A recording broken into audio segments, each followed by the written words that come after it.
Hindi ko akalaing ang isang basura ay may lakas ng loob na pumasok sa mansyon ng mga Villarreal. Ang boses ni Catalina ay matalim parang kutsilyong humahawi sa katahimikan ng bulwagan. Nakatayo siya sa gitna ng mga bisita nakatingin ng diretso kay Tessa, nakasalukuyan pang inaayos ang laylayan ng kanyang bestida. Ang lahat ng mata sa loob ng Villa Villarreal ay nakapako sa kanila. Ang mga bulong-bulungan ay naghahalo-halo parang mga bubuyog na handang mangagat. Tessa froze. Ang kanyang mga daliri na sandali lang ay marahang humahaplos sa mga rosas na nakahanda. Para sa Leandro ay biglang nanlamig. Ang mga rosas na ito ang nagligtas kay Leandro mula sa isang malalang allergic reaction kanina. Siya ang sumalo ng pait ng nakalalaso na langis para lang hindi ito mahawakan ng lalaking unti-unti na niyang natututuhan ang mga pangarap. Ano bang pinagsasabi mo? Tanong ni Tessa sinusubukang panatilihin ang katatagan ng kanyang boses kahit na parang may kung anong mabigat na pumipigil sa kanyang paghinga. Biglang bumukas ang malaking screen sa entablado. Ang dating mga litrato ng kasal ay napalitan ng isang video. Doon kitang-kita ang isang babaeng kamukhang-kamukha ni Tessa na may dalang maliit na vial lihim na naglalagay ng likido sa bulaklak. Kasunod nito umakyat sa entablado si Dora ang kanyang kapatid habang yakap-yakap ang braso ni Doña Filomena. Tessa, itigil mo na ito, wika ni Dora na may halong pait na inakala ng lahat ay totoo. Hindi na kita kayang pagtakpan. Ako ang tunay na pinirmahan ni Leandro para maging girlfriend niya. Ikaw pinagnakawan mo lang ako ng pagkakakilanlan para sa perang kailangan ng nanay natin. Tumingin si Tessa kay Leandro. Ang lalaking sinubukan niyang iligtas ay nakatayo lamang sa di kalayuan. Ang kanyang mga mata ay blangko puno ng yelo at walang bakas ng pagkilala sa babaeng nag-alaga sa kanya sa mga nakaraang buwan. Ang pagtataksil ay hindi nanggaling sa bulong ng ibang tao, kundi sa mismong katahimikan ni Leandro. Isang tanong lang, Tessa. Ani Leandro, ang kanyang boses ay tila kidlat na humahati sa kanyang pagkatao. Ano ba talaga ang pangalan mo at gaano kalalim ang ibinayad sa iyo para lasunin ako? Ang dibdib ni Tessa ay parang pinupunit. Sa kanyang bulsa naramdaman niya ang maliit na device na plano niyang gamitin para ilantad ang mga krimen ng ospital. Ngunit ngayon, mukhang isa na lamang itong basurang walang silbi. Ang mga taong pinagkakatiwalaan niya, ang taong minahal niya sa kabila ng kontrata, lahat sila ay nakatingin sa kanya na parang isang peste. Leandro! Mahinang sambit ni Tessa, ngunit ang tanging tugon sa kanya ay ang paghakbang palayo ng lalaki na tila ang bawat paglapit niya ay isang lason.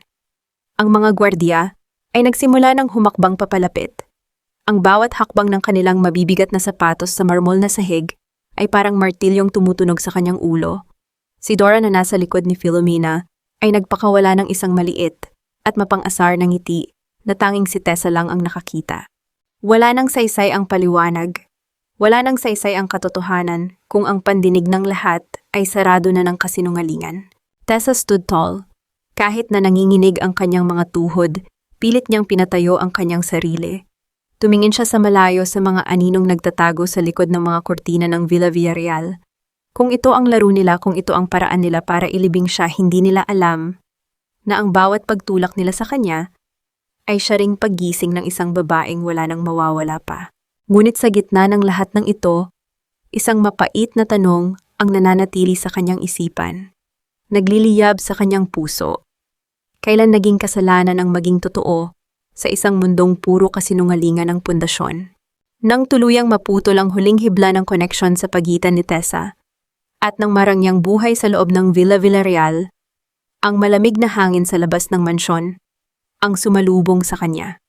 Ang bawat hakbang ng mga gwardya na humila sa kanya palabas ay tila tunog ng mga bakal na nagtatagpo, isang paalala na ang pintuang ginto ay sarado na para sa kanya. Naiwan si Tessa sa gitna ng kadiliman ng driveway. Ang kanyang mga kamay ay nanginginig pa rin mula sa tindi ng kaganapan. Ang mga rosas na hawak niya kanina ay nalanta na sa kanyang ala-ala tulad ng tiwala ni Leandro na naglaho sa isang iglap. Sa loob ng kanyang suot na gown, naramdaman niya ang matigas na hugis ng device na dapat sana ay maglalantad sa katotohanan. Ngayon, isa na lamang itong piraso ng plastik na walang silbi. Tila bumalik ang kanyang gunita sa 3 buwan na ang nakalilipas. Sa maliit na bahay sa Batangas, kung saan ang tanging tunog ay ang hampas ng alon sa pampang at ang paghuni ng makinang panahi ng kanyang ina. Doon naniwala siya sa pangako ni Dora. Ang kanyang kapatid na may mga matang puno ng pangarap na maging reyna ng Manila. Ang babaeng nagsabing kailangan lang niya ng pansamantalang kapalit upang hindi mawala ang pagkakataong mabago ang kanilang buhay. Tessa, ikaw lang ang makakatulong sa akin. Ang huling alaala ng boses ni Dora bago siya pumirma sa kontrata. Isang malaking kasinungalingan. Nabalik lamang ang diwa ni Tessa nang maramdaman niya ang malamig na patak ng ulan sa kanyang balat. Ang bawat patak ay tila mga luhang hindi niya mabitawan. Hindi siya pwedeng umiyak. Ang bawat luha na papatak ay isang tagumpay para kay Filomena.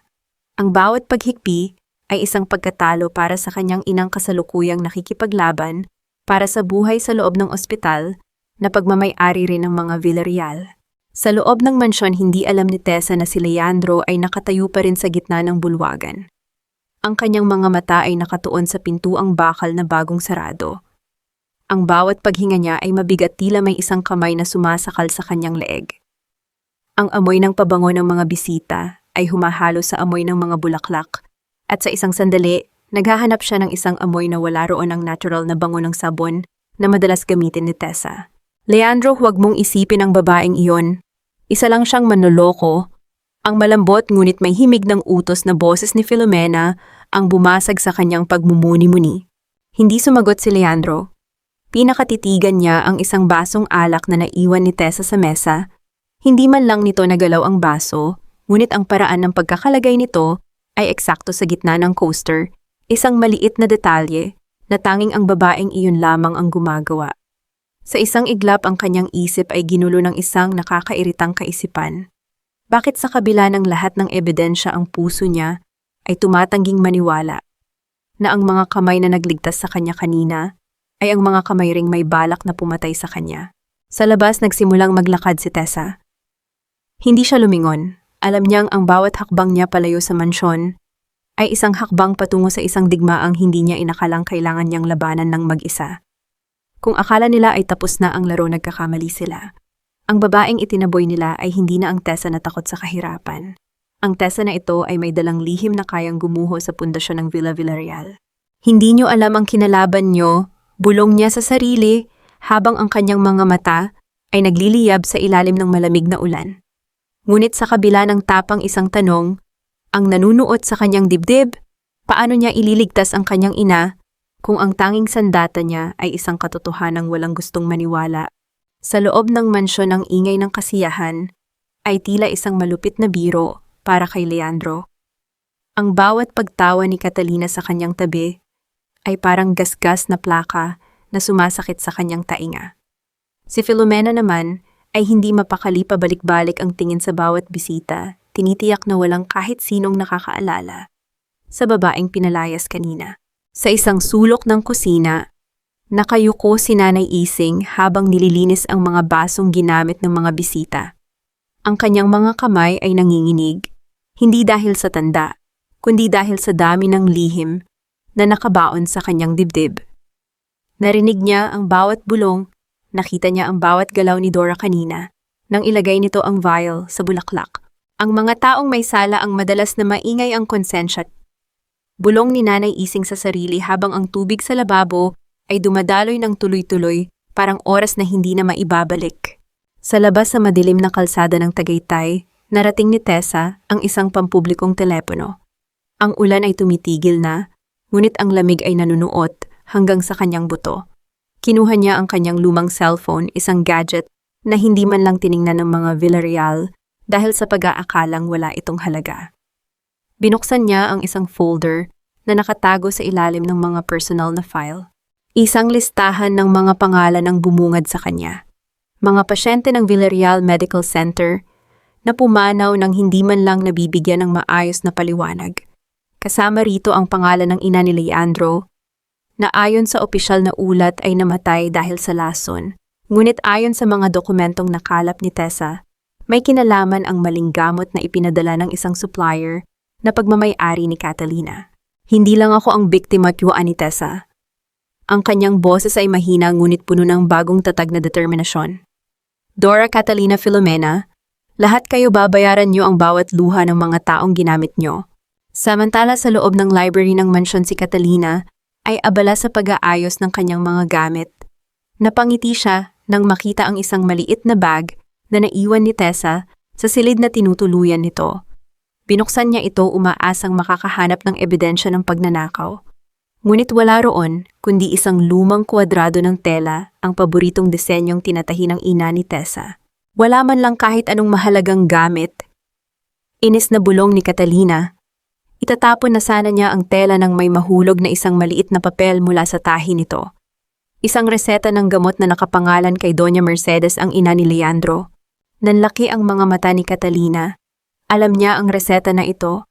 Ito ang papel na dapat sana ay nawala na noong 15 taon pa ang nakalilipas. Kung hawak ito ni Tessa, nangangahulugang alam na ng babaeng iyon ang katotohanan tungkol sa pagkamatay ni Doña Mercedes. Hindi pwedeng malaman ni Leandro ang tungkol dito. Pagkasabi nito, dali-dali niyang kinuha ang kanyang telepono at tinawagan si Octavio. Octavio, kailangan nating hanapin si Tessa. Hindi lang siya basta manloloko, may hawak siyang ebidensya na kayang magpabagsak sa atin. Sa kabilang linya, isang nakakakilabot na katahimikan ang bumalot. Ang plano nilang pagpapalayas ay tila naging isang malaking pagkakamali. Ang basura na itinapon nila ay ang tanging tao na may hawak ng susi sa kanilang pagkapahamak.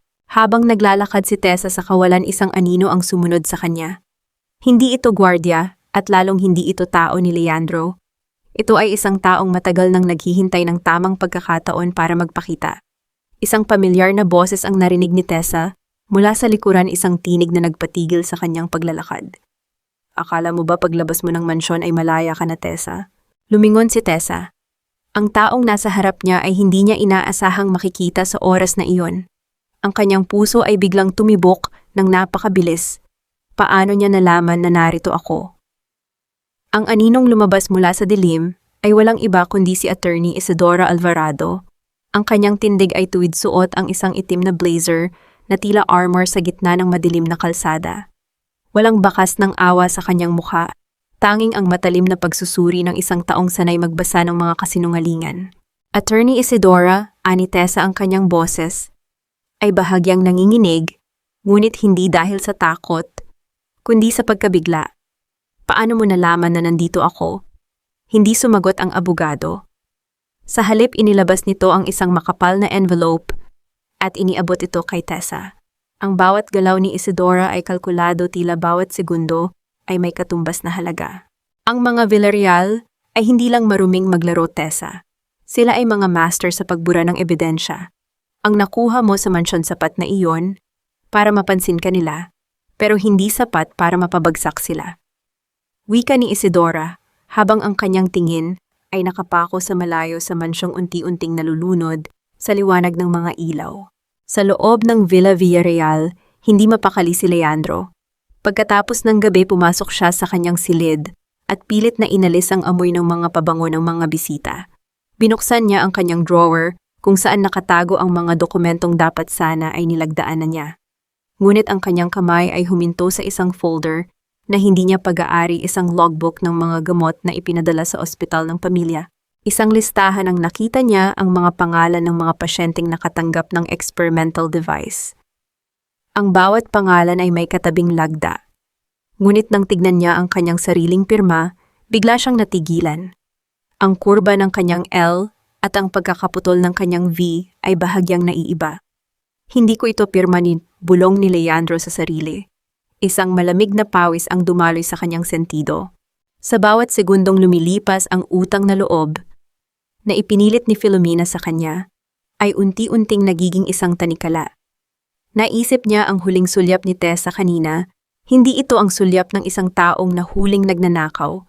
Yun ay sulyap ng isang taong alam ang katotohanang pilit na itinago sa kanya. Samantala sa isang lumang cafe na malayo sa mata ng publiko, binubuksan ni Tessa ang envelope na ibinigay ni Isidora. Ang laman nito ay hindi lamang mga dokumento. Ito ay isang kontrata ng pagmamay-ari ng lupa sa Batangas, ang lupang kinatatayuan ng kanilang bahay na unti-unti na palang binibili ng isang shell company na pag-aari ni Filomena. Kaya kanila pinilit na pumasok sa buhay ni Leandro, Tessa. Hindi lang para sa fake relationship. Pinilit ka nilang pumasok para maging okupado ka sa loob habang unti-unti nilang kinukuha ang lahat ng pag-aari niyo sa labas. Paliwanag ni Isidora. Tessa felt the weight of the world crushing her. Hindi lang pala ang kanyang dangal ang kinuha nila. Ang tahanan ng kanyang ina, ang tanging alaala ng kanyang pagkabata, ay kinuha rin nila nang hindi niya namamalayan. Ang puot na dati ay tago sa ilalim ng kanyang pagiging mahinahon ay biglang umapoy. Ano ang gusto mong mangyari, Attorney Isidora? Tanong ni Tessa, ang kanyang mga mata ay nagbago ng anyo mula sa pagiging mapagtiis patungo sa pagiging isang mandirigma. Gusto kong gamitin mo ang bawat detalye na nakuha mo sa loob. Huwag kang magtago. Harapin mo sila pero sa paraang hindi nila inaasahan, sagot ni Isidora. Ang plano ay hindi lamang para linisin ang pangalan ni Tessa. Ang plano ay para sirain ang ilusyon ng kapangyarihan na pinanghahawakan ni Filomena. At sa gitna ng usapang ito, hindi nila namalayan na sa labas ng cafe isang itim na kotse, ang nakaparada ang mga bintana ay bahagyang nakabukas pinakikinggan ang bawat salitang binibitawan nila. Ang laro ay hindi pa tapos. Sa katunayan, ngayon pa lamang ito magsisimula. Huwag mong kalilimutan, Leandro, na kung wala ako matagal ka nang nilamon ng dilim. Ang tinig ni Doña Filomena ay tila isang malapot na lason na dahan-dahang pumapasok sa pandinig ni Leandro. Nakatayo ang matandang babae sa harap ng bintana, ang kanyang anino ay mahaba, at tila isang rehas na bumabalot sa silid. Ang bawat salita niya ay punong-puno ng pagpapaalala sa utang na loob, isang tanikalang matagal nang nakagapos sa leeg ni Leandro, simula nang mamatay ang kanyang ina. Nakahawak si Leandro sa gilid ng kanyang mesa, ang kanyang mga kuko ay tila ibinabaon sa matigas na kahoy. I know, tita. I know what you did for me. Pero ang mga dokumentong ito, ang mga pirma ko, ang kanyang boses ay nanginginig hindi dahil sa takot, kundi dahil sa pagkabali ng kanyang paniniwala. Ang mga pirma ay pirma lang, Leandro. Ginagawa natin ang kailangan para mapanatiling matatag ang Villarreal Medical Center. Para sa atin ito. Para sa legacy ni Mercedes. Sagot ni Filomena nang hindi lumingon. Ang pagbanggit niya sa pangalan ng ina ni Leandro ay tila isang liyab na sumunog sa huling pasensya ng lalaki. Habang nangyayari ang tensyon sa loob ng mansyon, si Tessa ay nasa isang masikip at madilim na eskinita sa tondo. Kasama niya si Attorney Isidora, binabagtas nila ang daan patungo sa isang maliit na barong-barong. Ang amoy ng basura at estero ay nanunuot sa paligid, ngunit hindi ito ininda ni Tessa. Mas masangsang pa ang amoy ng korupsyong nakita niya sa loob ng mansyong ginto. Huminto sila sa harap ng isang pintuang gawa sa tagpi-tagping yero. Pagbukas nito, bumulaga sa kanila ang isang matandang babaeng nakaupo sa sahig, yakap-yakap ang isang kupas na litrato ng kanyang anak. Aling Nena, kami po yung tumawag sa inyo, malumanay na wika ni Tessa. Lumuhod siya sa harap ng matanda, binaliwala ang dumi sa sahig. Hinawakan niya ang mga kamay ni Aling Nena na tila mga tuyong sanga ng punong kahoy. Gusto po naming malaman ang katotohanan tungkol sa nangyari sa anak niyo sa ospital. Ang matanda ay nagsimulang umiyak, ang mga hikbi niya ay walang tunog ngunit puno ng pait. Sabi nila libre ang operasyon. Sabi nila magiging maayos ang lahat. Pero pagkatapos nilang ilagay yung aparato sa puso ng anak ko, hindi na siya nagising. Pinapirma nila ako sa mga papel na hindi ko naintindihan. Binigyan nila ako ng pera para manahimik.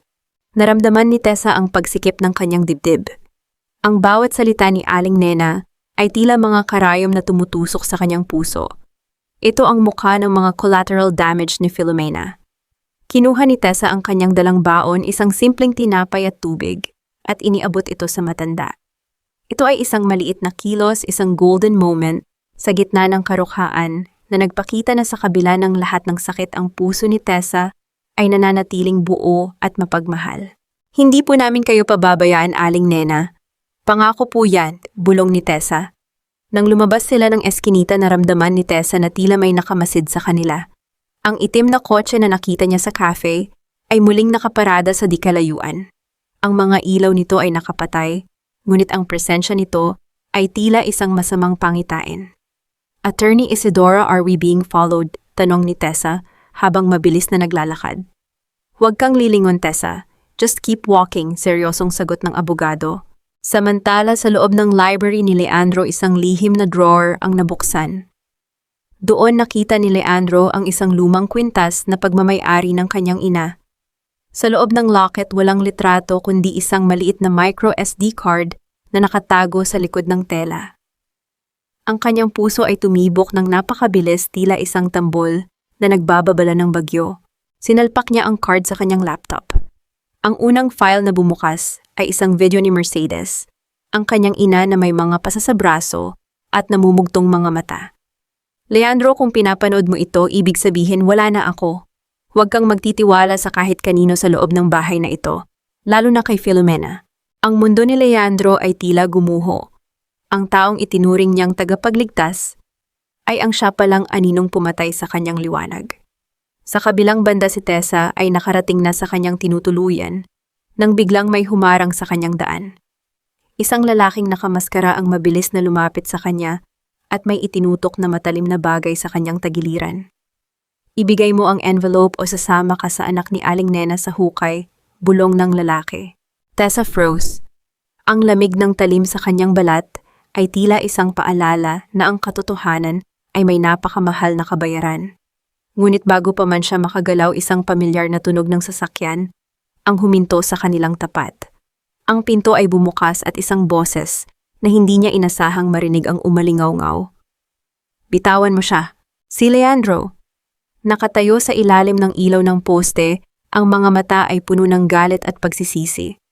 Ngunit ang tanong ay nandito ba siya para iligtas si Tessa o para bawiin ang ebidensyang wawasak sa pangalan ng mga Villarreal? Ang matalim na talim ay dahan-dahang humiwalay sa tagiliran ni Tessa nang maramdaman ng salarin ang autoridad sa boses ni Leandro. Sa ilalim ng aandap-andap na ilaw ng poste ang anyo ni Leandro ay tila isang nagngangalit na leon, handang pumatay para sa kaisa-isang bagay na mahalaga sa kanya. Ang salarin na tila natakot sa marangyang sasakyan at sa presensya ng lalaki ay mabilis na tumakbo patungo sa madilim na eskinita hanggang sa mawala ang tunog ng kanyang mga yabag sa basang semento. Naiwan silang dalawa sa gitna ng katahimikan. Tanging ang malalim na paghinga ni Tessa ang maririnig. Nanginginig ang kanyang buong katawan, hindi lang dahil sa takot, kundi dahil sa halo-halong emosyon na dulot ng pagkakalapit nila ni Leandro.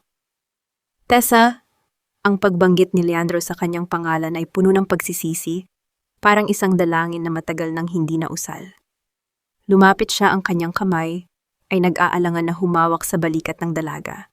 Mabilis na umatras si Tessa. Ang kanyang mga mata ay nag-aapoy sa pait. Bakit ka nandito, Leandro? Para bawiin ang mga dokumentong ito, para siguruhin na hindi masisira ang pangalan ng pamilya mo. Ang sakit sa boses ni Tessa ay tila isang sampal sa mukha ni Leandro. Humakbang uli ang lalaki at sa pagkakataong ito hindi niya hinayaan na makalayo ang dalaga. Hinawakan niya ang magkabilang braso ni Tessa hindi para saktan, kundi para patatagin ang nanginginig nitong pagkatao. Ang init ng kanyang mga palad ay kabaligtaran ng malamig na simoy ng hangin sa tondo. I saw it, Tessa. Ang video, ang mga dokumento. I know the truth now, Kat. Bulong ni Leandro. Ang kanyang mga mata na dati ay parang yelo sa lamig, ay basa na ngayon ng mga luhang hindi niya kayang pigilan. I was a fool. Hinayaan kong bulagin ako ng utang na loob na wala naman palang basihan. Natigilan si Tessa. Ang galit na nakatago sa kanyang dibdib ay tila dahan-dahang natutunaw nang makita ang kahinaan sa harap niya. Ang makapangyarihang Leandro Villarreal ay nakatayo sa harap niya, bagsak ang mga balikat. At tila isang batang nawawala sa gitna ng bagyo. Nakita mo ang video ni Doña Mercedes? Mahinang tanong ni Tessa. Tumango si Leandro.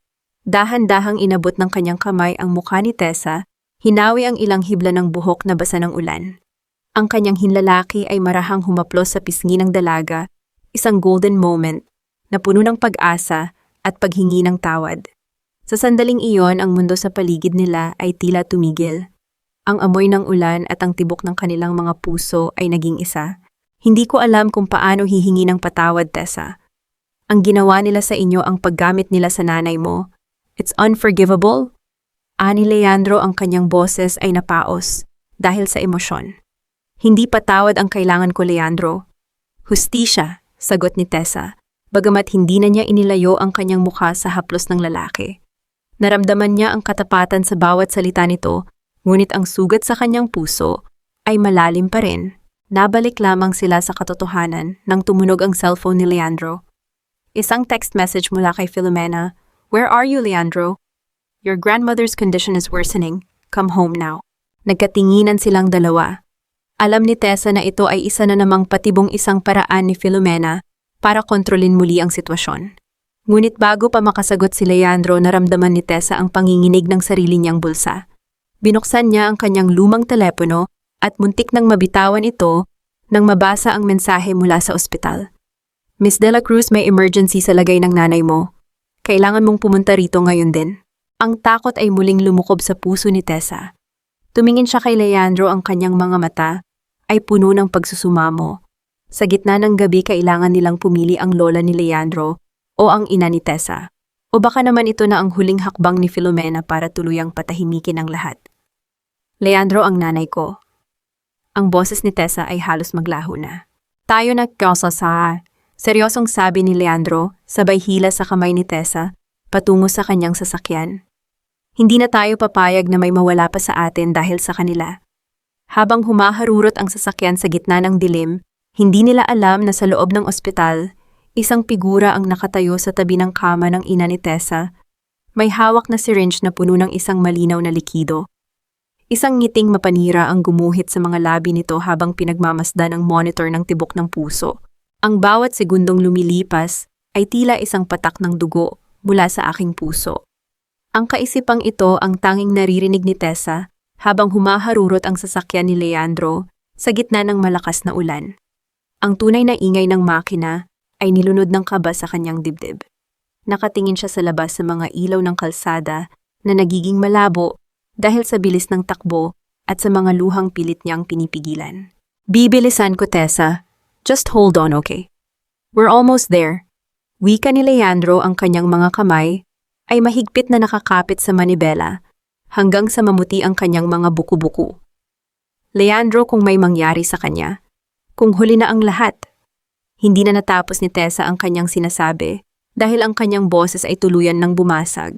"Hindi mangyayari yan. I won't let Filomena win this time."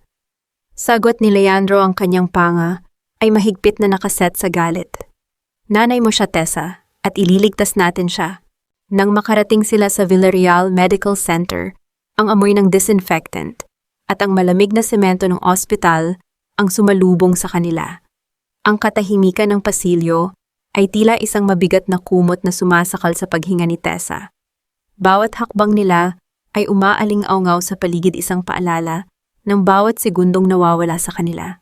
Pagdating sa tapat ng ICU, laking gulat ni Tessa nang makita ang kanyang kapatid na si Dora na nakatayo sa labas ng salamin, nakatingin sa loob ng silid kung saan nakahiga ang kanilang ina.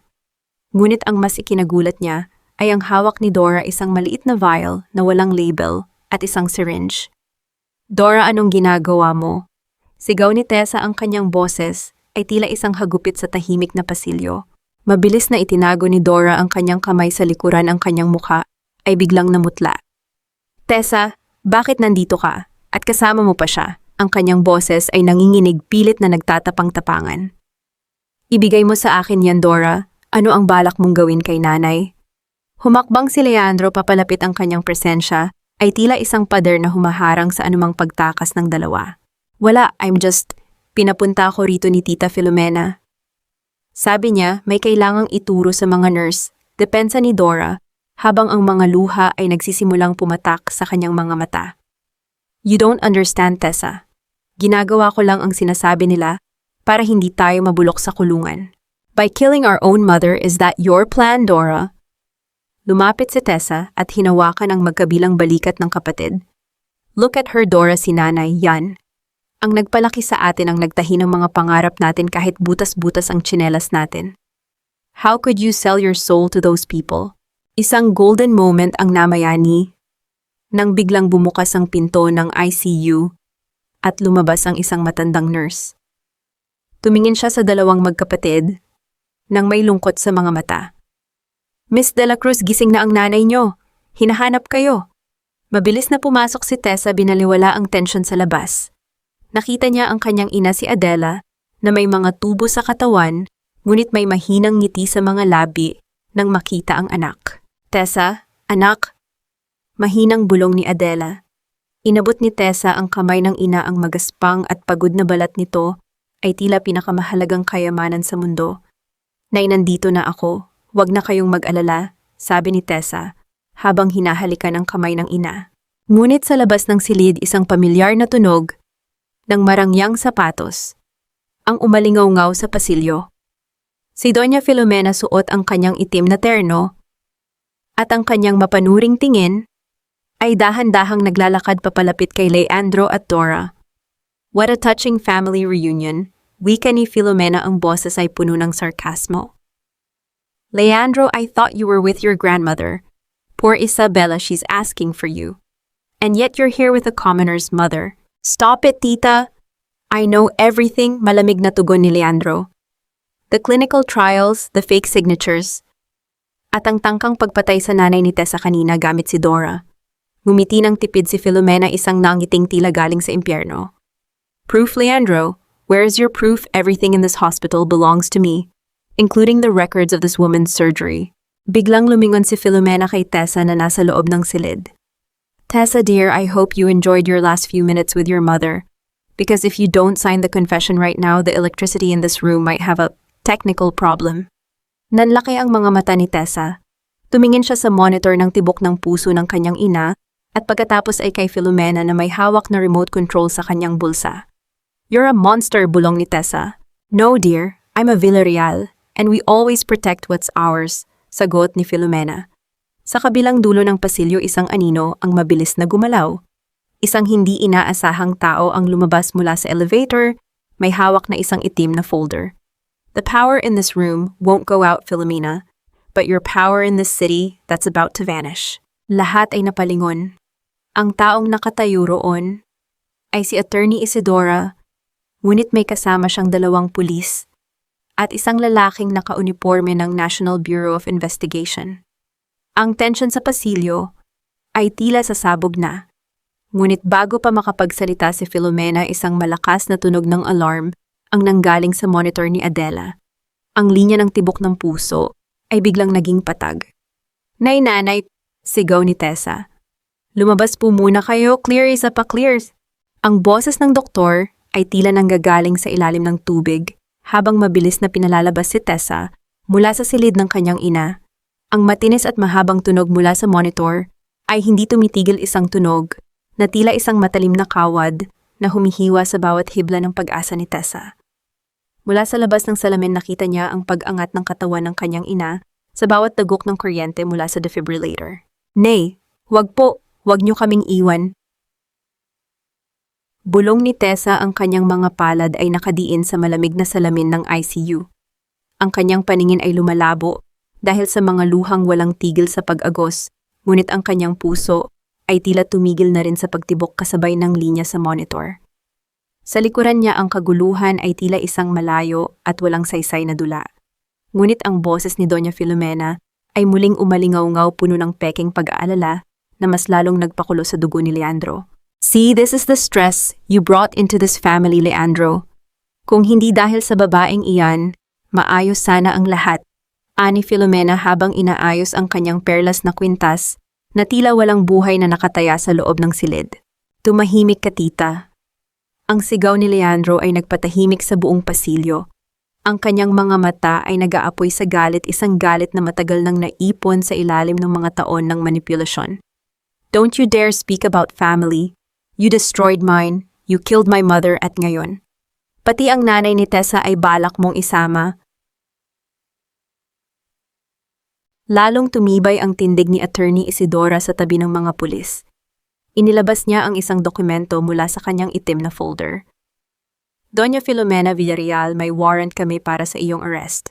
Hindi lang ito tungkol sa mga peking dokumento. Hawak na namin ang testimonya ng supplier ng mga depektibong aparato na mismong ikaw ang pumirma. At kasama na rito ang tangkang pananabutahe sa kuryente ng ospital ngayong gabi. Bahagyang nanginig ang mga labi ni Filomena, ngunit mabilis itong napalitan ng isang mapang-uyam na tawa. You think you can take me down? With these scraps of paper I built this empire? I am the one who kept the Villarreal name alive. You didn't keep it alive, tita. You poisoned it, malamig na sabi ni Leandro. Sa gitna ng tensyon si Dora ay nakasalampak sa sahig umiiyak at yakap ang kanyang sariling mga tuhod.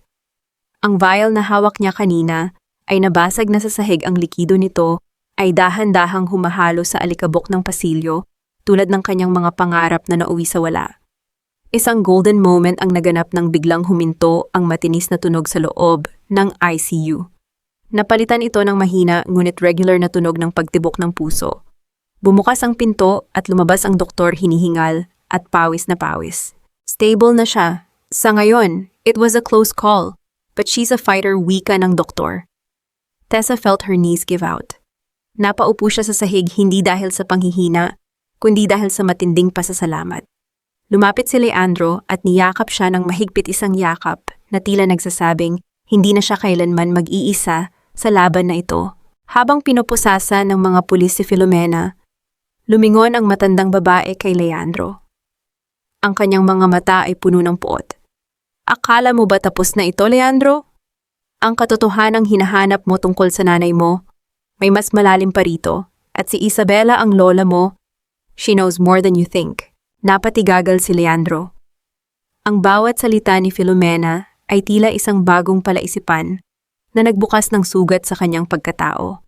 Habang hinihila palayo si Filomena, lumingon si Leandro kay Tessa at sa likod nito ay nakita niya si Doña Isabela na nakatayo sa dulo ng pasilyo, nakasakay sa kanyang wheelchair. Ang mga mata ay puno ng kalungkutan at lihim na tila kay tagal ng itinatago. Leandro, Tessa, kailangan nating mag-usap. Ang mahinang boses ng matandang reyna ng mga Villarreal ay naghatid ng kilabot sa lahat. Ano ang lihim na itinatago ni Doña Isabela? At ngayong wala na si Filomena, handa na ba silang harapin ang mas masakit na katotohanan? Hindi lahat ng sugat ay nanggagaling sa talim ng kaaway. Ang pinakamasakit ay ang mga sugat na idinulot ng pananahimik ng mga taong dapat ay nagtatanggol sa atin. Ang kaisipang ito ang bumabalot sa isipan ni Leandro habang dahan-dahan niyang itinutulak ang wheelchair ni Doña Isabela patungo sa isang pribadong silid sa loob ng ospital.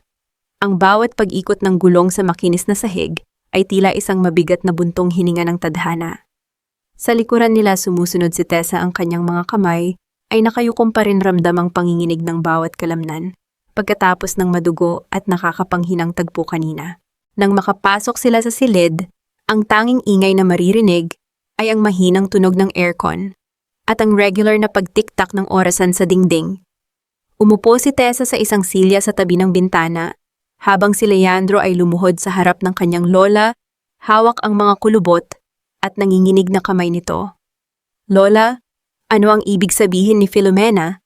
Mahinang tanong ni Leandro, ang kanyang boses ay puno ng pagod at lito. Anong alam niyo na hindi ko alam? Yumuko si Doña Isabela. Ang kanyang mga mata na dati ay puno ng awtoridad, ay basa na ngayon ng mga luhang puno ng pagsisisi. Leandro, anak, akala ko ay pinoprotektahan kita.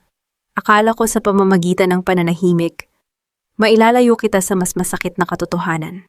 Isang golden moment ang naganap nang dahan-dahang lumapit si Tessa at inabutan ng baso ng tubig ang matanda. Hindi siya nagsalita, ngunit ang kanyang malumanay na hawak sa balikat ni Isabela ay nagpababa sa tensyon sa silid. Sa gitna ng lahat ng panloloko, ang pagmalasakit ni Tessa ay nananatiling dalisay. Ang nanay mo, si Mercedes, hindi lang siya biktima ng lason. Simula ni Isabela, ang kanyang boses ay pumapaos. Bago siya mamatay, nalaman niya na ang pamilya Villarreal ay nalulunod na sa utang dahil sa maling pamamalakad ng lolo mo. Si Filomena ang nakaisip ng paraan para maisalba ang kumpanya, ang pakikipag-alyansa sa mga Sarmiento at ang paggamit ng mga illegal na clinical trials. Natigilan si Leandro at hinayaan niyo siya. Natakot ako, Leandro. Natakot ako na kapag nalaman ng publiko, mawawala ang lahat ng pinaghirapan namin. Hiningi ko kay Filomena na itigil ang lahat, pero ginamit niya ang pagkamatay ni Mercedes para makuha ang buong kontrol sa akin. Sabi niya kung magsasalita ako, ikaw ang idadamay niya. Sasabihin niya sa lahat na ikaw ang aksidenteng nakapagbigay ng lason sa nanay mo. Nanlaki ang mga mata ni Leandro. Ang mundong binuo niya sa loob ng 15 taon ay tuluyan ng gumuho. Ang kanyang champions ay siya palang kanyang jailers. I'm so sorry, Leandro. I'm so sorry, Tessa, hikbi ng matanda. Tumingin si Leandro kay Tessa at sa sandaling iyon, wala silang ibang nakita kundi ang isa't isa. Ang lahat ng yaman, ang lahat ng pangalan ay tila mga anino lamang na walang saysay. Humakbang si Leandro papalapit kay Tessa at kinuha ang kamay nito. Hindi ito ang hawak ng isang amo sa kanyang empleyado, kundi ang hawak ng isang taong nakahanap ng kanyang tanging sandigan sa gitna ng baha. Tessa, I can't undo what my family did to yours. Bulong ni Leandro, habang ang kanyang hintuturo ay marahang gumuguhit sa palad ng dalaga. But I will spend the rest of my life making it right. Isang matamis at masakit na kilig ang dumaan sa puso ni Tessa. Gusto niyang maniwala, gusto niyang sumandal sa balikat ni Leandro, ngunit alam niyang hindi pa tapos ang laban.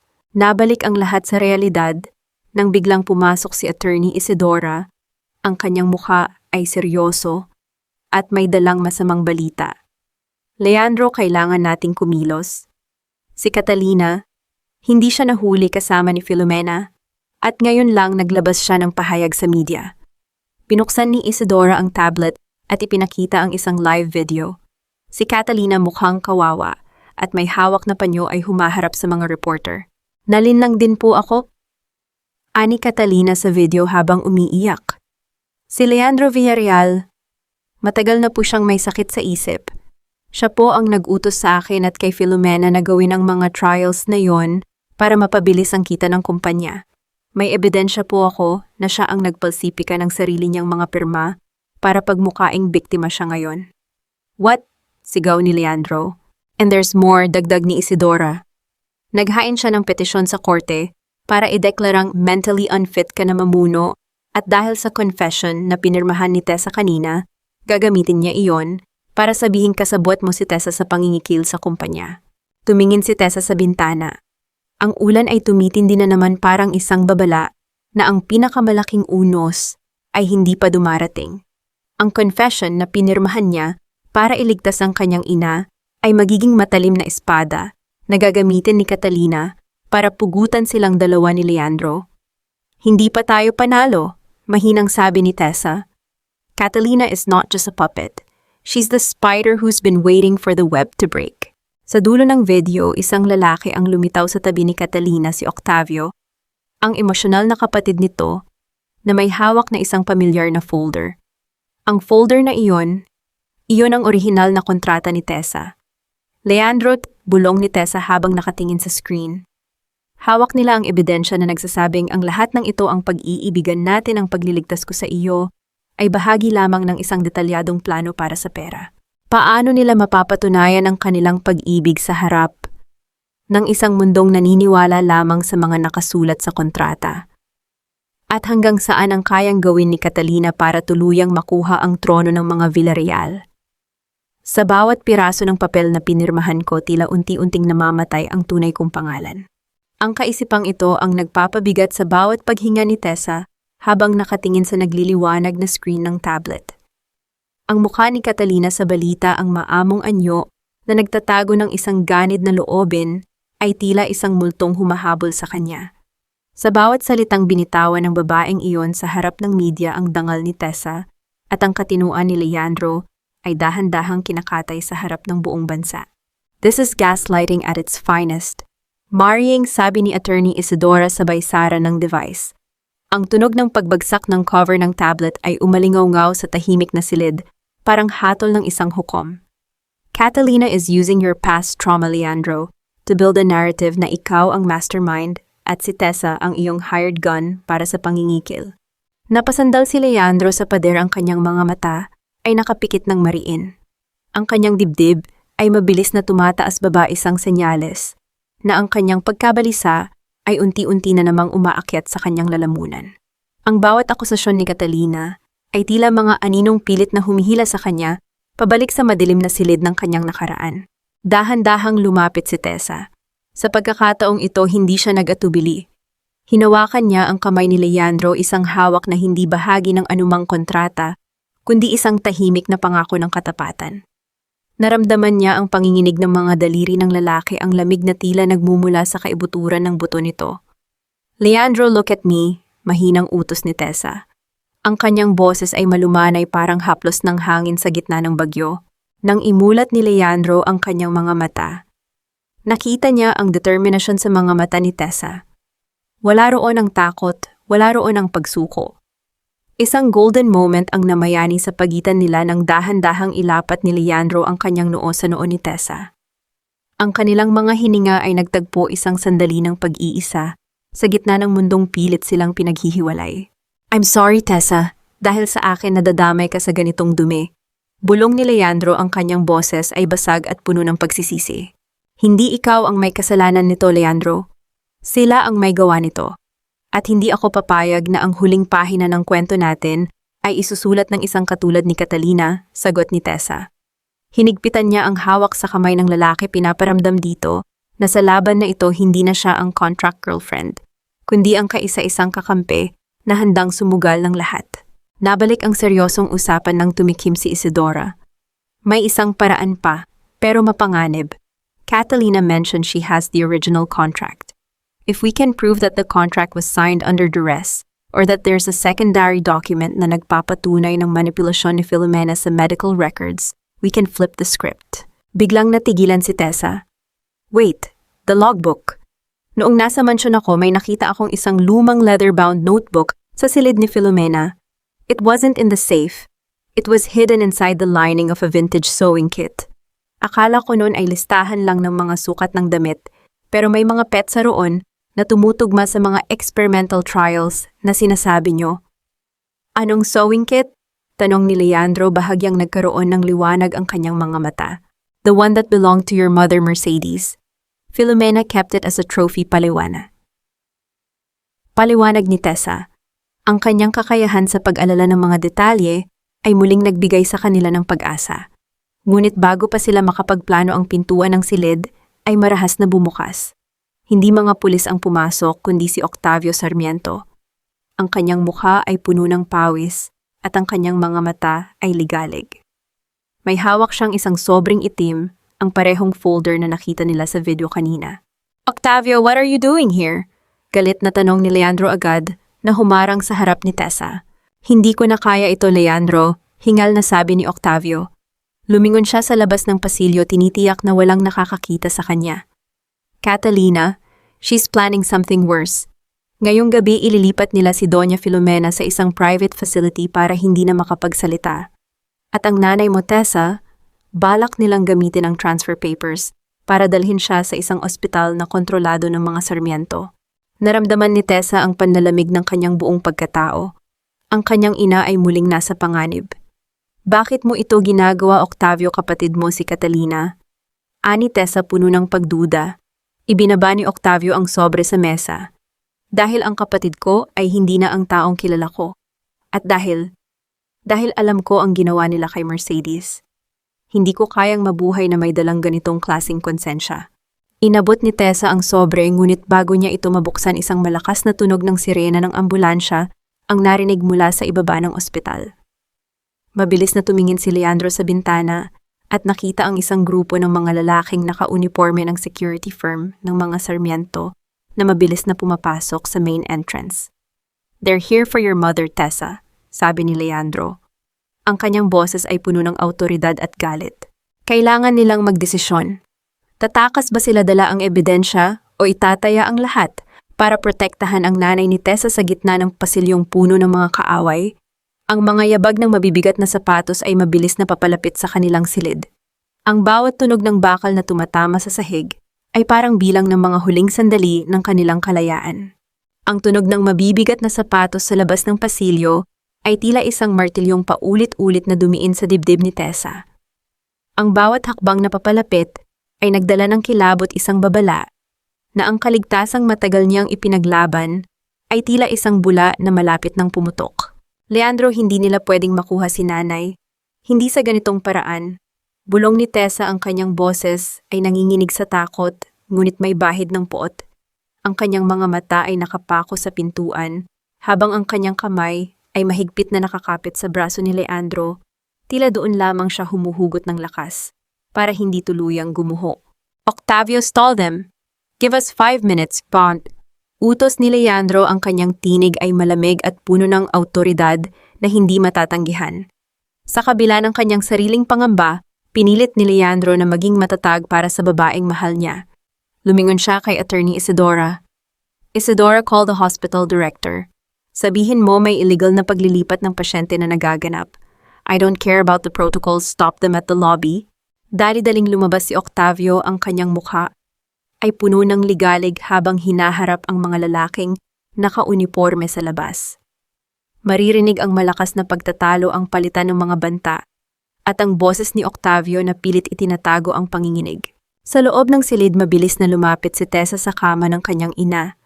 Ang maputlang mukha ni Adela na kasalukuyang natutulog dahil sa sedatives ay tila isang paalala ng lahat ng sakripisyong pinagdaanan nila. Hinawakan ni Tessa ang malamig na kamay ng ina, isang golden moment kung saan ang kanyang pagmamahal ay tila naging isang panangga laban sa darating na unos. I'm here, Nay. I promise hinding-hindi ka nila madadala. Bulong ni Tessa habang hinahalikan ng noo ng ina. Tessa, we have to move her to the service elevator. Now, ani Leandro. Sa tulong ng isang nurse na tapat sa pamilya Villarreal, mabilis nilang itinulak ang kama ni Adela palabas ng silid. Ang tunog ng mga gulong sa makinis na sahig ay tila isang karera laban sa tadhana. Sa bawat kanto ng pasilyo ang takot ni Tessa ay tumataas, lalo na nang makita niya ang anino ng mga lalaki ni Catalina na mabilis na naghahanap sa bawat kwarto. Nang makarating sila sa tapat ng service elevator, biglang bumukas ang pinto nito. Ngunit hindi ang mga kaaway ang lumabas kundi si Dora. Ang kanyang mga mata ay namumugto at ang kanyang buhok ay gulo-gulo malayo sa ayos na Dora na kilala ng lahat. Tessa, Leandro, huwag kayong dadaan dyan. May mga tao si Catalina sa parking lot, hingal na sabi ni Dora. Tumakbo siya patungo kay Tessa at humawak sa kamay nito. I'm sorry, Tessa. I'm so sorry. I know I've been a terrible sister pero hindi ko kayang makitang saktan nila si nanay. Sandaling natigilan si Tessa. Nakita niya ang katapatan sa mga mata ng kanyang kapatid, isang katapatang matagal na niyang hinanap. Sa gitna ng panganib ang dugong nag-uugnay sa kanila, ay tila muling nagkaroon ng buhay. Dora, safe ba ang roof deck? Can we call a private chopper? Tanong ni Leandro habang mabilis na pinipindot ang button ng elevator. Yes, but you have to hurry. Catalina is on her way up. She's not just here for Nanay Leandro. She's here to make sure na hindi ka na makakalabas ng ospital na ito. Nang buhay pan. Babala ni Dora. Naramdaman ni Tessa ang paghinto ng kanyang mundo. Ang bawat paghinga niya ay tila may kasamang bubog. Tumingin siya kay Leandro, ang lalaking naging biktima rin ng sistemang binuo ng sarili nitong pamilya. Leandro, go, save yourself. Ako na ang bahala kay nanay, pagmamakaawa ni Tessa. Ngunit hindi siya binitawan ni Leandro. Sa halip, hinigpitan nito ang hawak sa kanyang kamay, ang kanilang mga palad ay nagtagpo ng may matinding determinasyon. No, we do this together, Tessa. Sinabi ko sa iyo walang maiiwan. Nang sumara ang pinto ng elevator, ang tanging maririnig ay ang mahinang tunog ng mekanismo nito habang paakyat sila sa itaas. Ngunit sa pagbukas ng pinto sa roof deck, hindi ang malamig na hangin ng gabi ang sumalubong sa kanila kundi ang nakakasilaw na ilaw ng isang malakas na searchlight. Sa gitna ng roof deck nakatayo si Catalina Sarmiento, suot ang kanyang pulang coat na tila kulay ng dugong handa niyang dumanak. Sa kanyang tabi ay ang mga tauhang may hawak na mga baril na katutok ng diretso sa kanila. Did you really think it would be that easy, Leandro? To run away with your little contract girl and the evidence book? Mapait na tawa ni Catalina. Ang kanyang boses ay umalingaw-ngaw sa malawak na espasyo puno ng puot at tagumpay. Lumingon si Catalina kay Tessa. Ang kanyang tingin ay puno ng pandidiri. And you, Tessa, you should have stayed in the slums where you belong. Because tonight you're going to watch as everything you love turns into ashes. Isang malakas na putok ng kidlat ang gumuhit sa langit kasabay ng gumabilis na pagtibok ng puso ni Tessa. Ang ulan ay nagsimulang pumatak ng malakas, tila nakikiramay sa tensyong bumabalot sa kanila. Sige na, Leandro.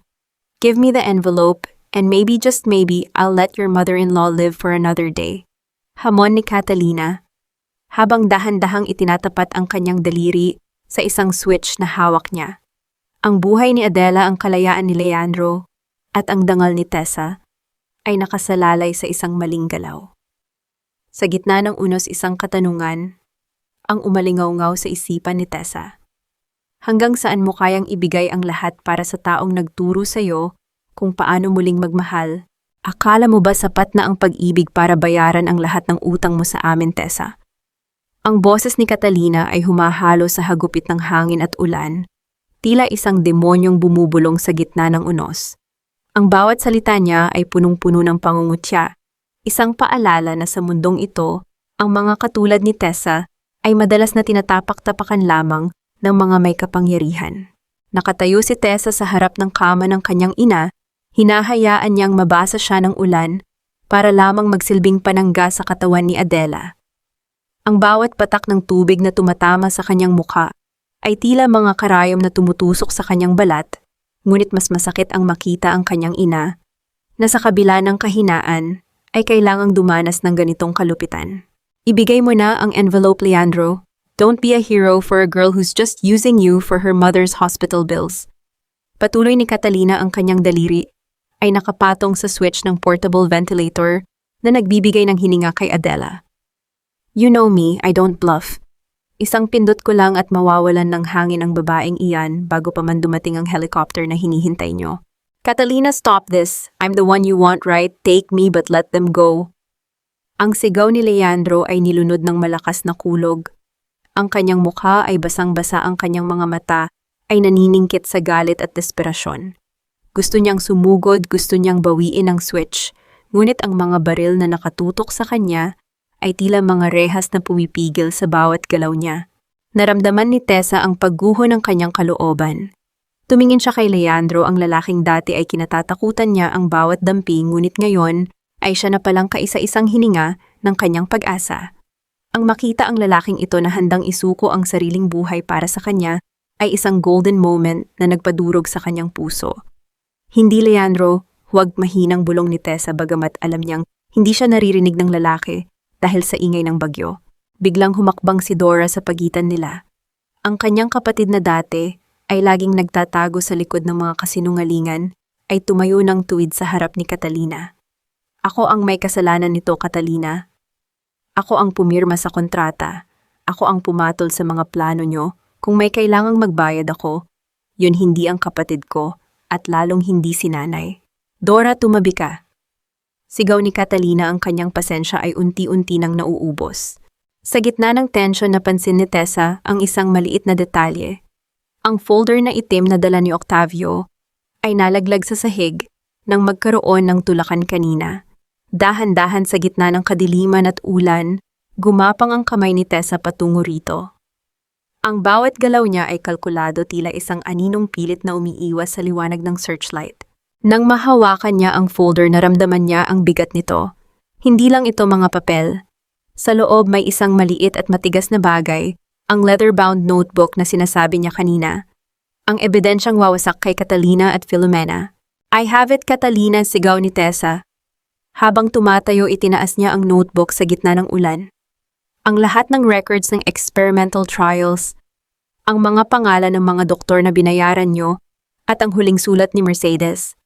It's all here. If you kill my mother, isasama ko ang notebook na ito. Sa pagtalon ko sa building na ito, wala kang makukuha. Nanlaki ang mga mata ni Catalina. Ang kanyang pagkapanalo ay biglang nanganib. You wouldn't dare, Tessa. You're too weak. Subukan mo ako. Hamon ni Tessa. Ang kanyang boses ay hindi na nanginginig.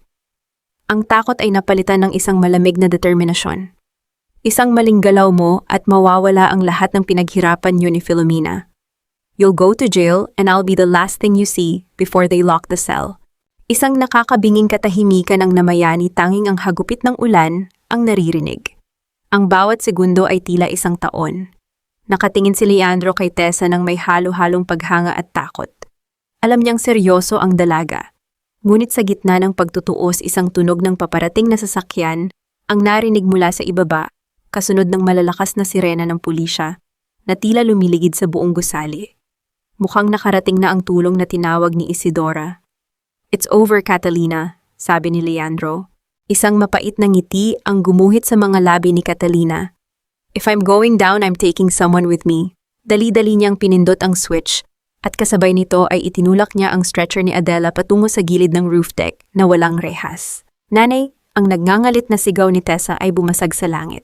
Mabilis na tumakbo si Leandro, ngunit may isang figura na mas mabilis sa kanya. Si Dora. Tumalon ang kanyang kapatid para pigilan ang stretcher, ngunit dahil sa madulas na sahig at lakas ng tulak kapwa sila napunta sa bingit. Ang huling nakita ni Tessa bago ang lahat ay maging isang malabo at madilim na imahe ay ang kamay ni Dora na mahigpit na nakakapit sa gilid ng gusali habang ang stretcher ni Adela ay tila lulutang nasa hangin. Dora sa gitna ng putok ng baril mula sa mga pulis, nakapapasok lang at ang hiyaw ng desperasyon, isang kamay ang humablot sa damit ni Tessa para pigilan siyang tumalon din. Si Leandro. Ngunit ang katanungang naiwan sa gitna ng unos ay ito. Sino ang maililigtas ni Leandro? At sino ang tuluyang lalamunin ng kadiliman? Bitawan mo na ako, Tessa. Iligtas mo si nanay.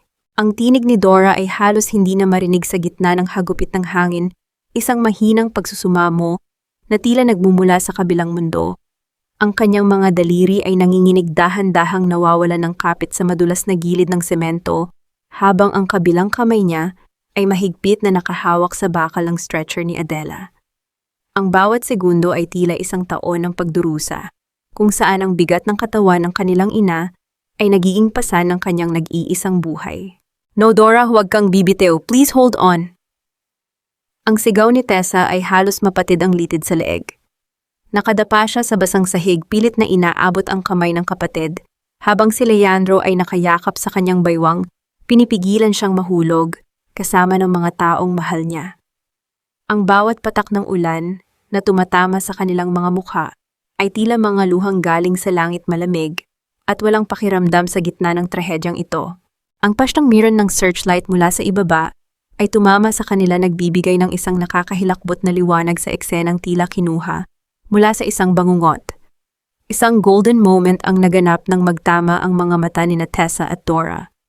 Sa kabila ng takot at ulan, nakita ni Tessa ang isang bagay na matagal nang nawala sa kanyang kapatid, ang dalisay na pagmamahal, ang handang pagsasakripisyo na walang hinihintay na kapalit. Sa sandaling ito, hindi na si Dora ang kontrabida ng kanyang buhay, kundi ang kapatid na handang mamatay para sa kanila. Leandro, help her, tulungan mo sila. Pagmamakaawa ni Tessa ang kanyang boses ay puno ng pait at desperasyon. Hindi nag-atubili si Leandro. Binaliwala niya ang panganib sa sarili niyang buhay. Gamit ang kanyang buong lakas, dahan-dahan niyang hinila ang stretcher pabalik sa ligtas na bahagi ng roof deck. Ang tunog ng pagkaskas ng bakal sa semento ay umalingaw sa paligid, isang tunog na nagbigay ng kaunting pag-asa sa gitna ng kawalan. Sa isang mabilis na galaw, naabot niya ang braso ni Dora at hinila ito paitaas, kasabay ng pagdating ng mga pulis na agad na sumaklolo sa kanila. Habang ligtas na naibaba ang stretcher ni Adela at dinala pabalik sa loob ng gusali, naiwan si Catalina na nakatayo sa isang sulok na papalibutan ng mga baril ng mga awtoridad. Ang kanyang pulang coat ay basang-basa na, at ang kanyang mukha na dati ay puno ng pagmamalaki ay nakayuko na ngayon, tila isang reynang nawala ng trono sa isang iglap. It's over, Catalina Sarmiento. You're under arrest, wika ng isang opisyal habang nilalagyan siya ng posas. Ang tunog ng paglock ng bakal sa kanyang mga kamay ay tila huling hatol sa kanyang mga krimen. Lumingon si Catalina kay Tessa, ang kanyang mga mata ay puno pa rin ng puot. Akala niyo ba nanalo na kayo, Ayama Sarmiento? I will be out in a week and I will make sure you suffer more than this. Hindi na Catalina, ani Attorney Isidora, nakapapasok lang sa roof deck, hawak ang notebook na nakuha ni Tessa. The records in this book don't just implicate you. They implicate your father, your brother, and the entire board of directors. This isn't just about a contract. This is about corporate homicide. Nang makaalis ang mga pulis, dala si Catalina, nilapitan ni Tessa si Dora, nakasalukuyang nakabalot sa isang makapal na kumot, nanginginig at tahimik na umiiyak. Hindi nagsalita si Tessa. Sa halip, niyakap niya ang kanyang kapatid ng mahigpit, isang yakap na nagtataglay ng lahat ng patawad na hindi kayang bigkasin ng bibig. Naramdaman ni Tessa ang kamay ni Leandro sa kanyang balikat. Tumingin siya sa lalaki at sa gitna ng pagod at ulan, nakita niya ang kapayapaang matagal na nilang hinahanap. Ngunit ang kapayapaang iyon ay tila pansamantala lamang. Isang nurse ang mabilis na tumakbo patungo sa kanila, ang mukha ay puno ng pag-aalala. Mr. Villarreal, si Doña Isabela po. She's having a seizure and she's calling for you and Miss Tessa. May kailangan daw po siyang ibigay sa inyo bago mahuli ang lahat. Nanlamig si Leandro. Ang kanyang lola, ang huling pundasyon ng kanyang pagkatao, ay tila bumibigay na rin. Tumingin siya kay Tessa at doon niya napansin ang isang maliit na bagay na nahulog mula sa bulsa ni Catalina. Bago ito mailayo, isang lumang susi na may nakaukit na logo na hindi pamilyar sa kanila. Ano ang lihim na nais ibunyag ni Isabela sa kanyang huling sandali? At saan patungo ang susing naiwan ni Catalina? Isang susing tila magbubukas sa isang mas malalim at mas madilim na bahagi ng nakaraan ng mga Villarreal. Hindi sapat ang hilingin ng patawad. Leandro, kailangan nating harapin ang aninong tayo mismo ang nagpalaki. Ang boses ni Doña Isabela ay tila isang tuyong dahon na hinihipan ng hangin, halos pabulong at puno ng pait. Sa loob ng silid kung saan ang tanging liwanag ay nagmumula sa mga monitor ng ospital, ang matandang reyna ng mga Villarreal ay tila isang anino na lamang ng kanyang dating makapangyarihang sarili. Ang kanyang mga kamay na dati ay may hawak ng tadhana ng libu-libong empleyado ay nanginginig na ngayon habang pilit na inaabot ang kamay ni Leandro. Mabilis na lumapit si Leandro, ang kanyang mga mata ay puno ng takot na baka ito na ang huling pagkakataon na marinig niya ang tinig ng kanyang lola. Lola, please don't talk. Magpahinga ka muna. The doctors are coming. Bulong niya, ang kanyang boses ay basag sa gitna ng nagbabadyang pagluksa. Umiling si Isabela, ang kanyang mga mata ay pilit na idinidilat para tignan si Tessa na nakatayo sa tabi ni Leandro. Isang golden moment ang namayani nang marahan niyang itinuon ang kanyang paningin sa dalaga. Tessa, anak, patawarin mo ako. Pinanood ko ang hirap mo, pinanood ko ang pagdurog sa inyo ni Filomena. Dahil natakot akong mawala ang dangal ng pangalang Villarreal. Ngunit anong saysay ng dangal kung ang pundasyon nito ay mga bangkay ng mga taong inabuso natin? Hindi nakapagsalita si Tessa. Naramdaman niya ang init ng luha sa kanyang mga mata. Sa kabila ng lahat ng sakit, ang makita ang isang matandang humihingi ng tawad sa harap ng kamatayan ay nagpabukas sa pintuan ng kanyang puso na matagal na niyang sinubukang isara. Dahan-dahang inilabas ni Leandro ang susing naiwan ni Catalina. Lola, what is this? I found this with Catalina. Ano ang binubuksan nito? Ang paghinga ni Isabela ay naging mabilis at gulo-gulo. Ang susi, iyan ang susi sa kaha de memoria ng iyong ina. Mercedes, she didn't just die of poison, Leandro. She was trying to leave. That night she discovered that the hospital was being used for money laundering by the Sarmientos and Filomena. She packed her things. She wanted to take you away from this cursed mansion. Napatigagal si Leandro. Ang katotohanan ay tila isang malaking alon na tumama sa kanyang dibdib. But why did you stay silent, Lola? Bakit hinayaan niyo silang sirain ang buhay namin? Dahil ang susi ay itinago ni Filomena at ang ebidensyang hawak ni Mercedes ay ibinaon nila sa ilalim ng lumang greenhouse sa Tagaytay. I was a coward, Leandro. I chose the company over my own daughter-in-law. Ang bawat salita ni Isabela ay tila isang mabigat na dagok sa katahimikan ng silid. Biglang tumunog ang mahaba at matinis na huni mula sa heart monitor. Ang mga nurse at doktor ay mabilis na pumasok, pilit na inilalayo sina Leandro at Tessa mula sa kama. Ang kaguluhan sa loob ng silid ay tila isang malabo at madilim na dula. Lola, Lola, huwag, sigaw ni Leandro, ngunit ang kanyang tinig ay nilunod ng tunog ng mga kagamitang medikal. Sa labas ng silid, sa gitna ng malamig na pasilyo, napasandal si Leandro sa pader at dahan-dahang napaupo sa sahig. Ang kanyang mukha ay ibinaon niya sa kanyang mga palad. Sa sandaling iyon, ang makapangyarihang CEO ay isa na lamang sugatang lalaki na nawalan ng lahat ng sandigan. Dahan-dahang lumapit si Tessa at naupo sa tabi niya. Hindi siya nagsalita. Sa halip, kinuha niya ang kamay ni Leandro at hinigpitan ang hawak dito. Ang kanilang mga balikat ay nagtagpo, isang tahimik na pagpapakita ng suporta na mas malakas pa sa anumang salita. Ang amoy ng ospital at ang lamig ng gabi ay tila naglaho sa init ng kanilang pagdadamayan. May kailangan tayong hanapin sa Tagaytay, mahinang sabi ni Tessa pagkalipas ng ilang minuto. The greenhouse. Doon nakatago ang huling hininga ng katotohanan. Tumingin si Leandro kay Tessa. Sa gitna ng kanyang pagkasira ang babaeng ito, ang naging tanging piraso ng kanyang buhay, na nananatiling totoo. Tessa, why are you still here? Pagkatapos ng lahat ng ginawa ng pamilya ko sa iyo, bakit hindi ka pa tumatakbo palayo? Ngumiti si Tessa ng mapait, ngunit may kasamang pagmamahal. Dahil ang pag-ibig, Leandro, ay hindi isang kontrata na pwedeng punitin kapag mahirap na ang sitwasyon. I'm staying because I want to see you free. Hindi lang mula kay Filomena kundi mula sa mga anino ng nakaraan mo. Nang mag-umaga habang ang araw ay dahan-dahang sumisilip sa abot-tanaw, narating nila ang lumang mansyon sa Tagaytay. Ang greenhouse na dati ay puno ng buhay ay binalot na ng mga ligaw na halaman at alikabok. Gamit ang susi, binuksan nila ang isang maliit na bakal na kahon na nakabaon sa ilalim ng isang tuyot na puno ng rosas. Pagbukas ng kahon, hindi lang mga dokumento ang nakita nila. Isang huling liham mula kay Mercedes ang bumungad, at sa dulo nito ay may isang pangalang hindi nila inaasahan. Isang pangalang mag-uugnay sa lahat ng krimen ni Filomena sa isang taong kasalukuyang nasa labas ng kulungan. Leandro, o bulong ni Tessa habang binabasa ang liham. The person who actually poisoned your mother, it wasn't Filomena. It was someone Mercedes trusted more than anyone else. Sino ang tunay na pumatay kay Mercedes? At sapat ba ang katotohanan ito para tuluyang mapalaya si Leandro, o magiging mitya lamang ito ng isa pang mas malaking trahedya? Hindi si Filomena ang pumatay sa akin, Leandro. Ang kamay na nag-abot ng baso ay ang kamay na itinuring kong pamilya.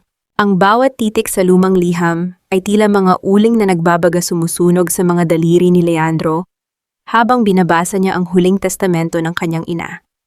Sa loob ng abandonadong greenhouse sa Tagaytay, ang tanging maririnig ay ang mahinang sipol ng hangin sa mga siwang ng basag na salamin at ang mabilis na paghinga ni Tessa na punong-puno ng kaba.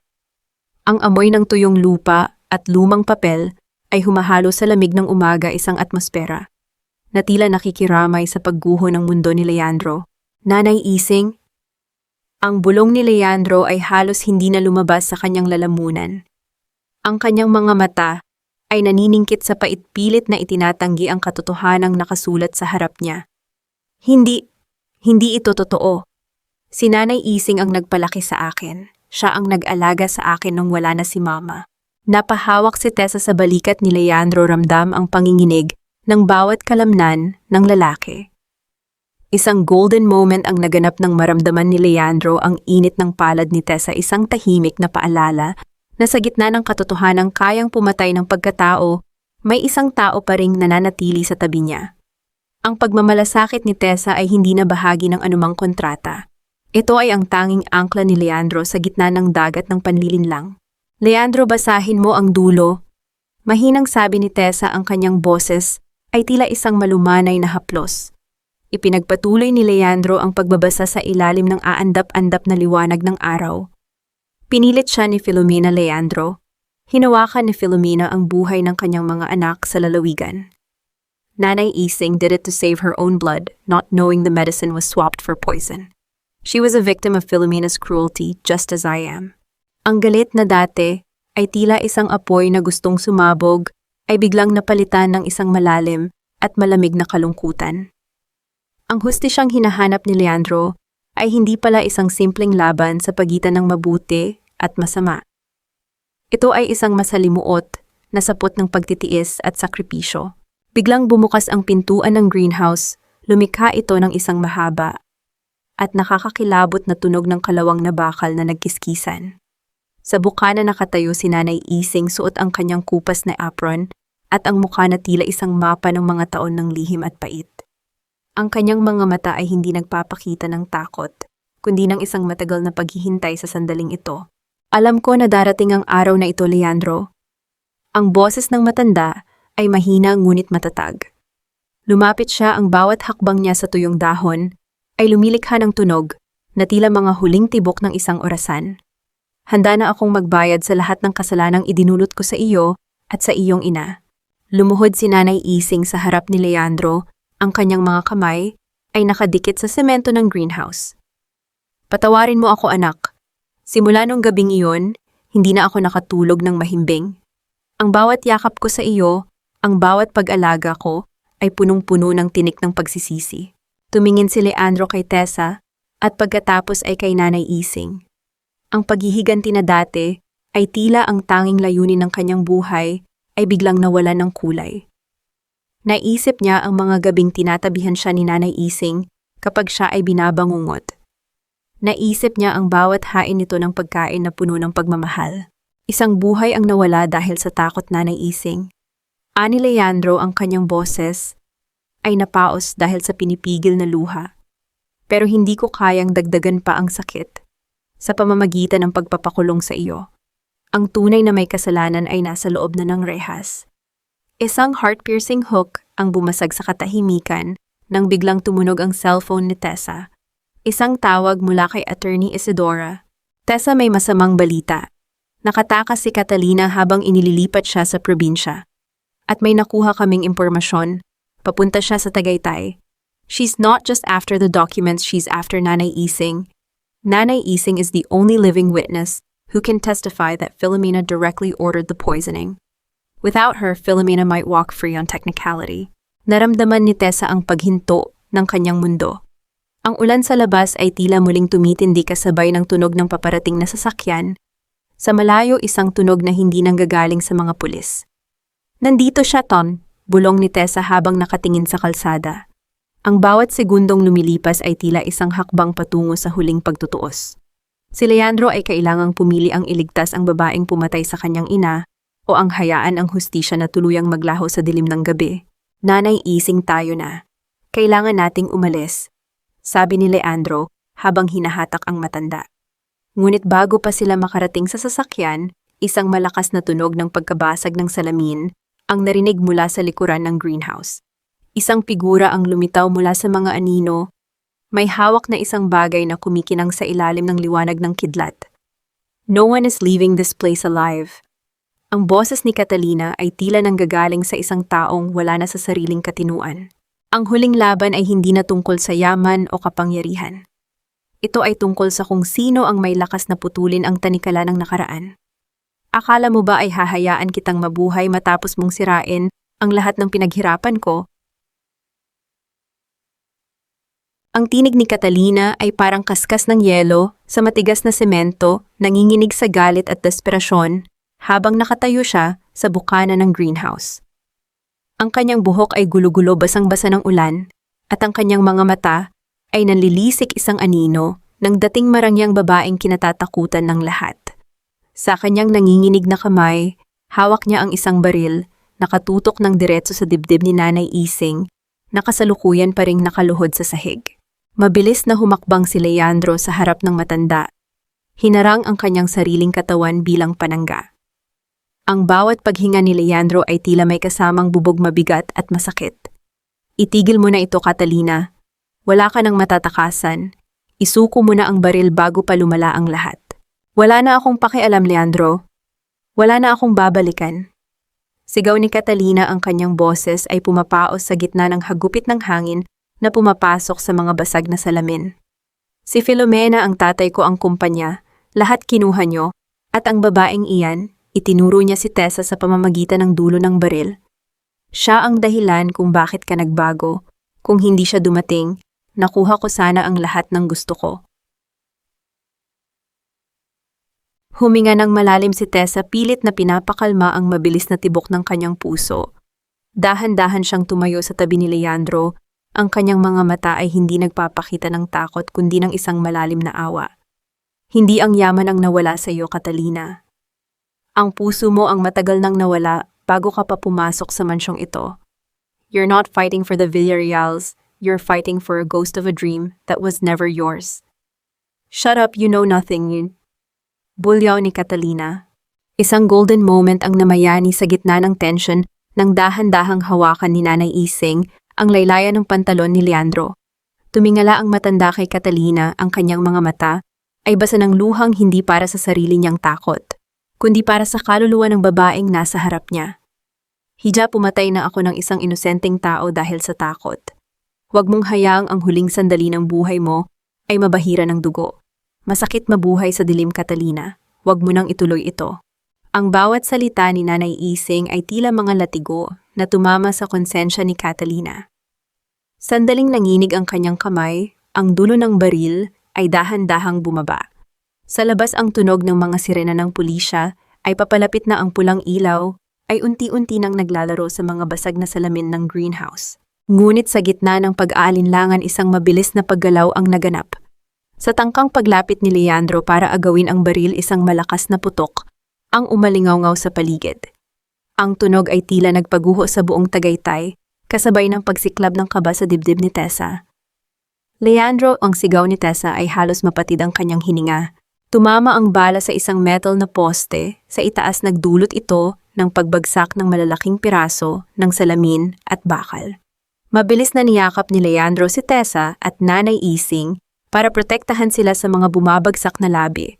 Nang humupa ang alikabok at tunog ng pagkabasag, nakita nilang nakasalampak na sa sahig si Catalina, yakap ang kanyang sariling mga tuhod habang ang baril ay malayo na sa kanyang abot.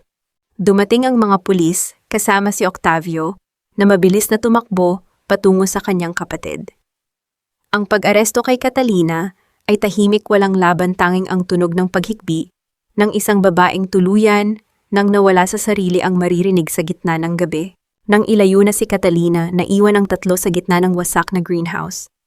Lumapit si Leandro kay Tessa, hinawakan ang kanyang mukha nang may matinding pag-aalaga. Ang init ng kanyang mga palad ay tila isang gamot sa lahat ng pait na pinagdaanan nila. "Safe na tayo, Tessa. It's over, put." Bulong ni Leandro habang marahang isinisiksik ang kanyang mukha sa leeg ng dalaga. Tumingin si Tessa sa langit kung saan ang ulan ay unti-unti nang tumitila at ang mga bituin ay nagsisimulang sumilip sa likod ng mga ulap. Ang bawat sugat, ang bawat kasinungalingan, at ang bawat luhang pumatak ay naging bahagi na lamang ng isang masamang panaginip na sa wakas ay natapos na. Hustisya na ang bahala sa kanila, Leandro. Ang kailangan natin ngayon ay ang mabuhay para sa katotohanan, sagot ni Tessa habang mahigpit na yumayakap sa lalaki. Ngunit sa gitna ng kanilang pagyakap, isang tanong ang nananatili sa isip ni Tessa matapos ang lahat ng pagkawasak. Paano nga ba bubuuing muli ang isang puso? Matagal nang nakalimutan kung paano magtiwala.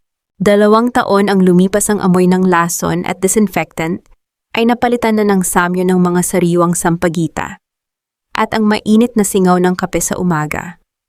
Sa gitna ng isang maliit ngunit maaliwalas na gusali sa Batangas, naririnig ang ritmo ng mga makinang panahi, isang tunog na tila awit ng paghilom para sa mga pusong matagal na nagdusa.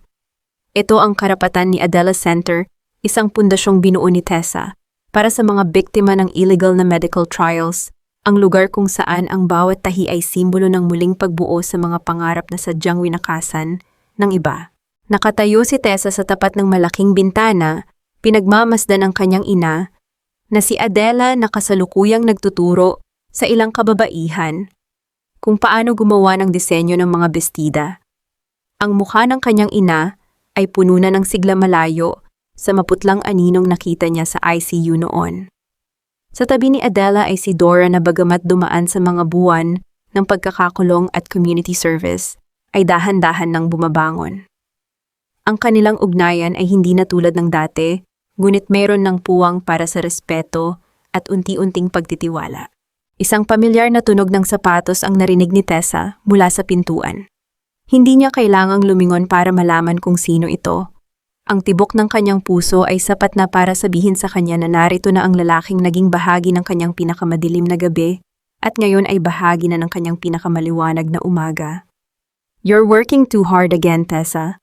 Wika ni Leandro, ang boses ay puno ng lambing at kagaanan na wala nung unang pagkakataon silang magtagpo. Lumingon si Tessa at ngumiti. Lumapit si Leandro, suot ang isang simpleng puting polo malayo sa marangyang suit na tila nagsisilbing baluti niya noon laban sa mundo. Sa loob ng 2 taon, iniwan ni Leandro ang pagiging CEO ng Villarreal Medical Center sa isang independent board para mag-focus sa kanyang sariling paggaling. Hindi na siya ang lalaking takot mahawakan. Siya na ang lalaking natutong humawak ng may katapatan. Kailangang matapos ang mga ito para sa kasal ni Nanay Ising sa probinsya Tua. Biro ni Tessa. Isang golden moment ang namayani ng marahang hawakan ni Leandro, ang kamay ni Tessa. Ang kanilang mga daliri ay naglapat ng kusa, walang pag-aalinlangan, walang takot. I'm so proud of you, Leandro. Look at how far you've come. Hindi ako makakarating dito kung hindi mo ako tinuruang tignan ang sarili ko nang walang maskara, Tessa. Seryosong sagot ni Leandro. Inilabas niya mula sa kanyang bulsa ang isang kupas at lukot na papel, ang orihinal na kontrata ng kanilang fake relationship. Bakit mo pa itinatago iyan? Tawang tanong ni Tessa. Dahil ito ang nagpaalala sa akin na nagsimula tayo sa isang kasinungalingan para lamang mahanap ang kaisa-isang katotohanan, ani Leandro. Sa harap ng kanyang ina at ng mga taong naroroon dahan-dahang lumuhod si Leandro sa harap ni Tessa. Walang mga reporter, walang mga camera, tanging ang tunog ng hangin at ang pagmamahal na dalisay. Tessa de la Cruz, ayaw ko na ng kontrata. Gusto ko ng pangako. Pangakong mamahalin kita sa pangalan mo sa pagkatao mo at sa bawat bukas na darating. Will you marry me? In our own name, in our own truth. Ang mga luha sa mata ni Tessa ay hindi na luha ng pait, kundi luha ng wagas na kaligayahan. Yes, Leandro, yes. Nang mag-isang muli ang kanilang mga kamay sa gitna ng palakpakan ng mga tao sa center, naramdaman ni Tessa na ang lahat ng sakit, ang pangingialam ni Filomena, ang kalupitan ni Catalina, at ang takot sa kahapon ay tuluyan ng naging bahagi ng nakaraan. Ang hustisya ay hindi lamang nakuha sa loob ng korte, kundi sa loob ng kanilang mga puso na natutong magpatawad at magtiwala muli. Sa huling pahina ng kanilang kwento, ang contract girlfriend ay naging woman of truth. At si Leandro Villarreal, ang lalaking takot sa mundo, ay naging lalaking handang yakapin ang bawat bukas. Dahil sa tabi niya, may isang babaeng nagngangalang Tessa. Isang pangalang hindi na kailangan pang ikubli dahil ito ang pangalang nakaukit sa kanyang tadhana.